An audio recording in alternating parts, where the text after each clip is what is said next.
Hello everyone. देखिए, इस unit में कई डाउट्स कई बच्चों को आ रहे थे। जैसे पहला टॉपिक था हमारा इम्पल्स मोमेंट इक्वेशन, ठीक है।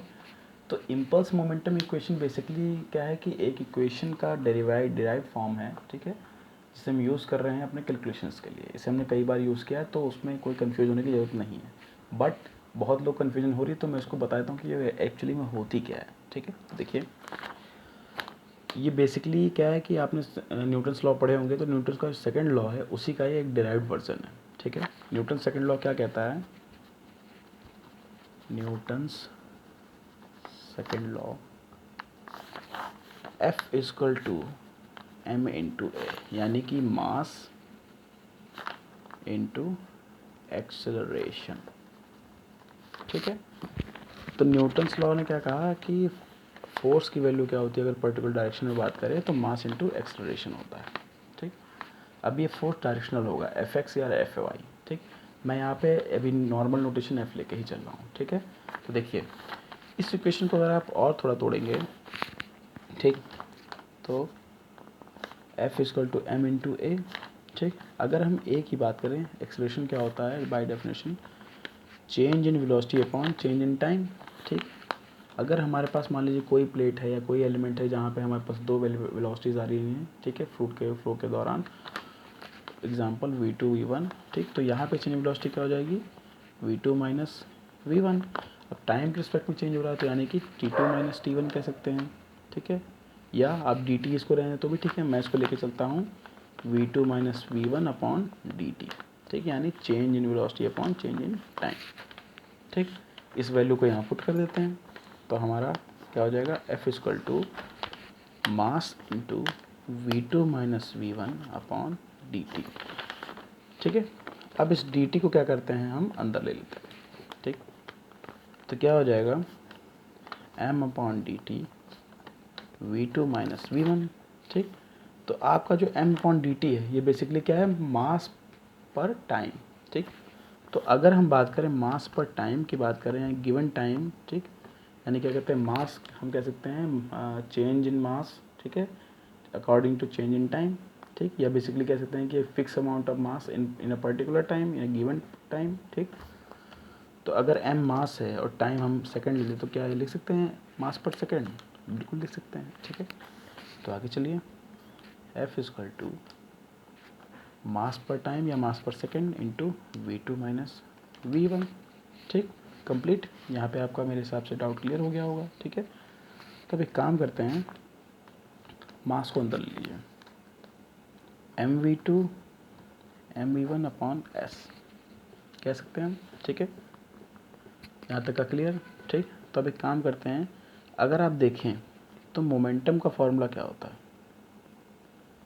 Momentum equals to mass into velocity, ठीक है। हम कह सकते हैं मोमेंटम का फॉर्मूला क्या होता है? मास इनटू वेलोसिटी, हमने पढ़ा हुआ है इसको। तो ये भी क्या है? एक मोमेंटम है, ये भी क्या है? एक मोमेंटम है। तो हम कह सकते हैं F equal to change in momentum. क्यों? क्योंकि एक मोमेंटम से दूसरे मोमेंटम को माइनस कर रहे हैं। अगर आप देखना चाहें तो लिख सकते हैं m2 minus m1 upon s, यानी momentum second minus momentum 1 upon s, ठीक, यानी पर सेकंड। तो हम कह सकते हैं चेंज इन मोमेंटम पर सेकंड।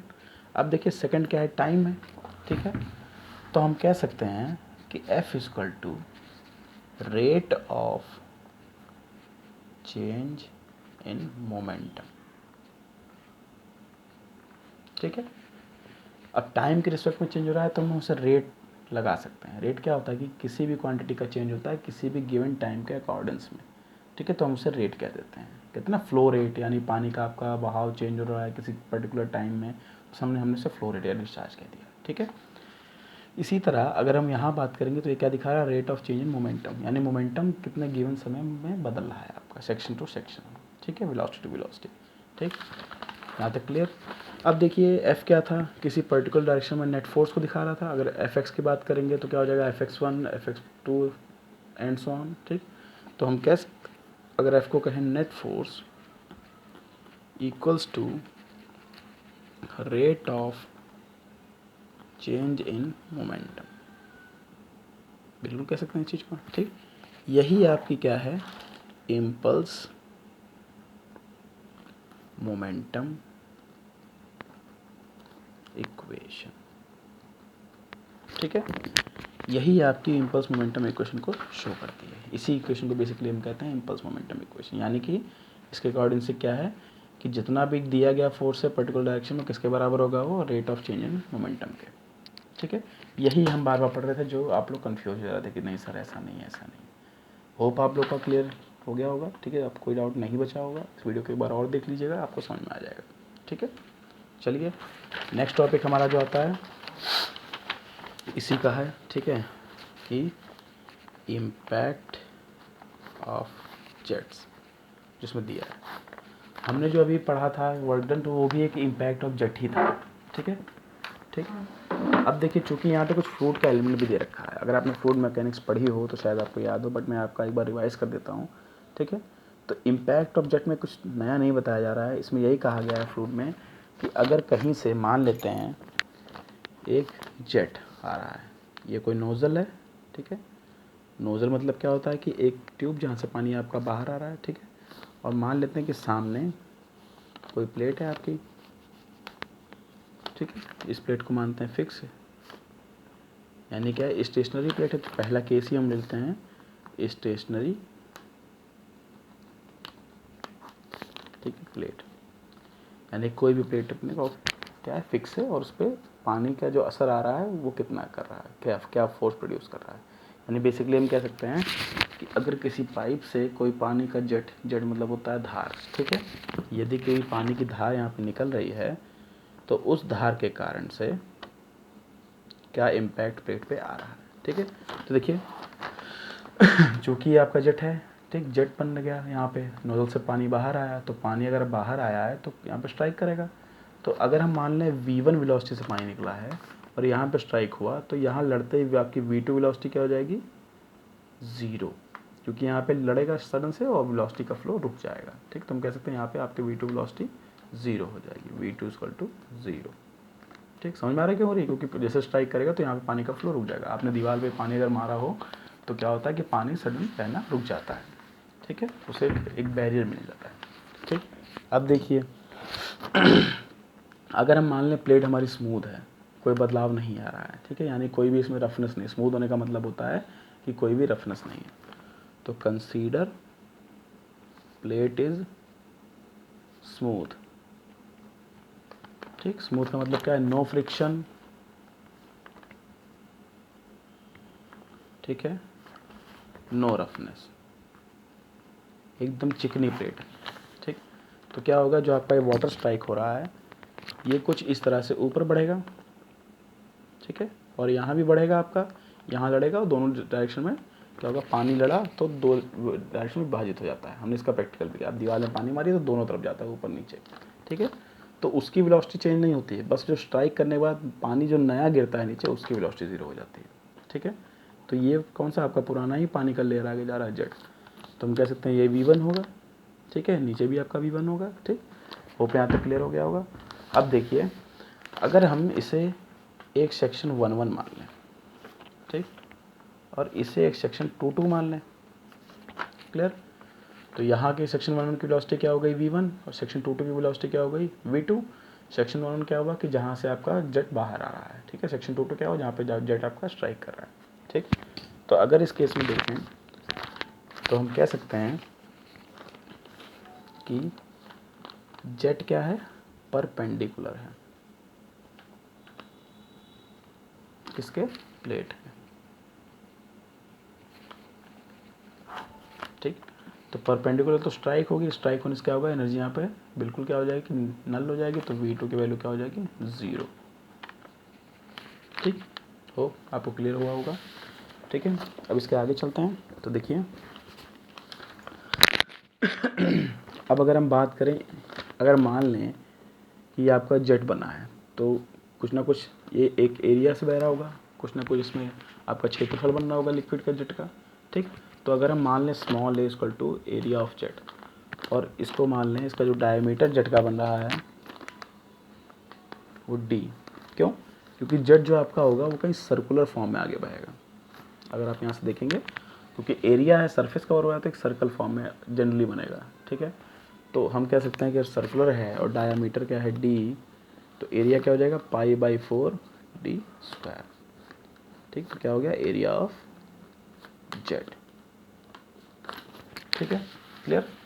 अब इसी के साथ अगर हम एक चीज़ देखें, डिस्चार्ज की बात करें तो Q इक्वल टू क्या हो जाएगा A इंटू V1। क्यों area of jet A, V1 क्यों, क्योंकि इनिशियल जो पानी का वेलोसिटी है वो क्या है V1 है। तो जो एरिया बेसिकली यहाँ से कॉमन रहेगा कौन सा बनेगा, इनिशियल वेलोसिटी के कारण जो एरिया बनेगा, क्योंकि पानी तो इनिशियली आ रहा है ना, स्ट्राइक होने के बाद वेलोसिटी चेंज हो रही है उसकी। तो ये आपका क्या हो गया डिस्चार्ज, ठीक है, यानी चेंज ऑफ फ्लो रेट, क्या कह सकते हैं फ्लो रेट, ठीक। आपके फ्लो रेट की इक्वेशन ये आएगी, इसको मान लेते हैं इक्वेशन 1, ठीक है, क्लियर। अब देखिए हमें इसमें देखना क्या है बेसिकली कि अगर जेट यहाँ स्ट्राइक कर रहा है तो कितना फोर्स क्रिएट कर रहा है, क्या इम्पैक्ट आ रहा है, उसी को कहा गया इम्पैक्ट ऑफ जेट, ठीक है, कि क्या फोर्स प्रोड्यूस होगा, तो हमें वो फोर्स ही क्रिएट करना है। तो देखिए अगर हम माने ये डायरेक्शन x है, ठीक, तो यहाँ पे फोर्स क्या हो जाएगा Fx, y डायरेक्शन में जाएगा नहीं जाएगा क्योंकि कोई एंगल ही नहीं है, ठीक। अगर किसी एंगल पे या पॉइंट पे इसको लगाया गया होता है, सरफेस आपकी कर्व होती, ठीक है, तो उसमें क्या होता है कि आपका कहीं ना कहीं एंगुलर मोशन आ रहा होता, बट इसमें नहीं आएगा, क्लियर, ठीक। चलिए होप आगे चलते हैं, ठीक है। अब देखिए according to impulse momentum equation, ठीक, और सेकेंड लॉ ऑफ न्यूटन, दोनों बातें एक ही थी, हमने पिछली वीडियो में या पिछले सेक्शन में प्रूव कर दिया है इस चीज़ को, ठीक है। वीडियो कहाँ हो, पिछला सेक्शन ही था, ठीक। तो अगर उस इक्वेशन से देखें तो क्या हो जाएगा F equal to mass into acceleration, फिर से एक्सलरेशन की वैल्यू क्या हो जाएगी आपकी dv/dt, ठीक।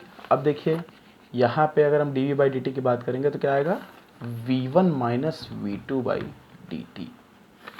अब बहुत से लोगों के मन में क्वेश्चन आ रहा होगा कि सर यहाँ पे v1 क्यों लिया गया, ठीक है। तो उसका रीज़न देखिए, v1 में कुछ वेलोसिटी है लेकिन v2 यहाँ पे क्या हो जा रहा है, ज़ीरो हो जा रहा है, ठीक। तो इस कारण हमें क्या देखना है कि v1 वेलोसिटी के कारण फोर्स कितना प्रोड्यूस हो रहा है और क्या फोर्स इस पर इम्पैक्ट डाल रहा है, ठीक है। तो इसलिए किसकी बात कर रहे हैं, v1 वाले लिक्विड जेट की, तो हमें किसके पहले रखना पड़ेगा, v1 को रखना पड़ेगा, क्योंकि v2 पे तो फोर्स आपका लग चुका है ना, तभी वेलोसिटी ज़ीरो हुई है। तो यहाँ पे चेंज क्या रखेंगे, v1 माइनस v2 रखेंगे, यानी इनिशियल माइनस फाइनल करेंगे, ठीक। रख दीजिए m into v1 minus v2, ठीक, अपॉन dt, ठीक है। आगे बढ़ते हैं m को अंदर मल्टीप्लाई कर लीजिए, mv1 minus mv2 upon dt, ठीक। तो क्या हो गया आपका rate of change of momentum. देखिए यहाँ से भी आपको दिख गया कि क्या क्या है, F equal to rate of change of momentum, यानी कि ये भी क्या बनी आपकी इम्पल्स मोमेंट इक्वेशन हो गई। तो इसी चीज़ को मैंने आपको समझाया था पहले, तो होप आपको फिर से एक बार समझ में आ गया होगा कि इम्पल्स मोमेंटम क्या है, ठीक है। तो आपको इक्वेशन समझ में आ गई होगी मेरे हिसाब से, ठीक। आगे बढ़ते हैं, ठीक है, चलिए। अब देखिए अगर हम इसको आगे प्रोसीड करें तो हम m को कॉमन ले लेते हैं, ठीक है, m upon dt v1 minus v2, clear, ठीक है। तो अब देखिए हम आगे प्रोसीड करेंगे तो m/s dt हम सेकंड लेते हैं कि मास पर सेकंड, ठीक। v1 माइनस v2 कर लिया हमने, ठीक है। तो अगर हम आगे की प्रोसीजर्स की बात करें तो देखिए एक चीज़ अब यहाँ पे नोटिस करिएगा कि हमें मास पर सेकंड क्या होगा, अगर हम kg मास लें और सेकंड आ रहा है यानी मास पर टाइम आ रहा है m/dt, ठीक है। तो उस केस में ये क्वांटिटी कैसे हम जनरेट कर सकते हैं, बेसिकली हमें यही निकालना है, ठीक। तो कैसे हो सकता है, देखिए मास पर सेकंड अगर आपको निकालना है तो हमारे पास कुछ ना कुछ क्वांटिटीज़ होनी चाहिए, ठीक है। कैसे हो सकती है, अगर हम डेंसिटी की बात करें, ठीक, तो डेंसिटी क्या है kg मीटर क्यूब, ठीक। डेंसिटी की यूनिट यही होगी कि मास अपॉन वॉल्यूम, ठीक है। अब हमें क्या लाना है, kg पर सेकेंड, यानी हमको पर सेकेंड लाना है, ठीक। तो अगर हम ऊपर मीटर क्यूब कर दें तो हमारा आ जाएगा केजी पर सेकंड, मीटर से मीटर कैंसिल हो जाएगा, ठीक है, मीटर से मीटर कैंसिल हो जाएगा तो क्या बनेगा केजी पर सेकंड। हमें लाना ये है, तो हमने किसकी यूनिट ली, डेंसिटी की, और किसके लिए, डिस्चार्ज, क्योंकि मीटर के ऊपर सेकंड क्या होता है, फ्लो रेट यानी डिस्चार्ज, ठीक है। तो हम कह सकते हैं इसी इक्वेशन को आगे प्रोसीड करते हुए कि F इक्वल टू इसकी सहायता से डेंसिटी इनटू डिस्चार्ज, ठीक है, इनटू V1 माइनस V2, हम इसको बोल सकते हैं, ठीक है। और वैसे भी अगर आप बात करें तो मास पर टाइम, ठीक है, हम कह सकते हैं मास रेट इक्वल्स टू होता है डेंसिटी इनटू डिस्चार्ज। एक फॉर्मूला ये डायरेक्ट भी होता है, इसी फॉर्मूले को मैंने आपको यहाँ करके दिखाया कि कैसे आया, केजी पर मीटर क्यूब यानी डेंसिटी को इनटू किया किससे, डिस्चार्ज से, मीटर क्यूब पर सेकंड से, तो मीटर क्यूब कट गया, क्या बचा केजी पर सेकंड, यानी वही चीज़ मास पर सेकंड। क्लियर, ठीक, होप आपको समझ में आ गया होगा यहाँ तक। चले अब देखिए इक्वेशन 1 में हमने क्या देखा था कि Q equal to area into velocity, ठीक है, और A इंटू V1 था, क्योंकि एरिया ऑफ जेट तो वेलोसिटी ऑफ क्या लेंगे, जेट की, ठीक है। स्ट्राइक से पहले ही वही है, स्ट्राइक के बाद तो चेंज हो गई, और हमें स्ट्राइक के दौरान ही फोर्स को निकालना है, ठीक है। तो क्या हो जाएगा, F इक्वल टू, इसकी सहायता से ओपन कर लीजिए, density into area into V1 minus V2। अब देखिए V2 0 है, क्योंकि प्लेट कैसी थी, परपेंडिकुलर, तो स्ट्राइक होने पे क्या हो गया, वेलोसिटी टू 0 हो गई, ठीक, रख दीजिए।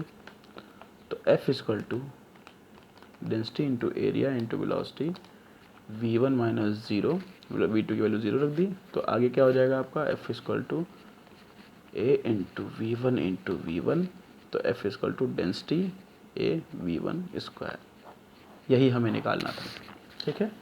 यही है impact of jet on stationary plate, ठीक है, प्लेन प्लेट, यानी कि जो आपका प्लेन प्लेट है, ठीक है, सिंपल, कोई कर्व नहीं है, सिंपल प्लेन प्लेट है, तो उस केस में क्या आएगा, तो यही उसका इम्पैक्ट है, फोर्स। क्लियर, ठीक, होप आप लोग समझ में आ गया होगा, ठीक है। इसके बाद में हम एक काम करेंगे, इसका अगला वीडियो मैं आपको अपलोड करूँगा, ठीक, तो उसमें हम कर्व प्लेट की बात करेंगे, ठीक है। Thank you.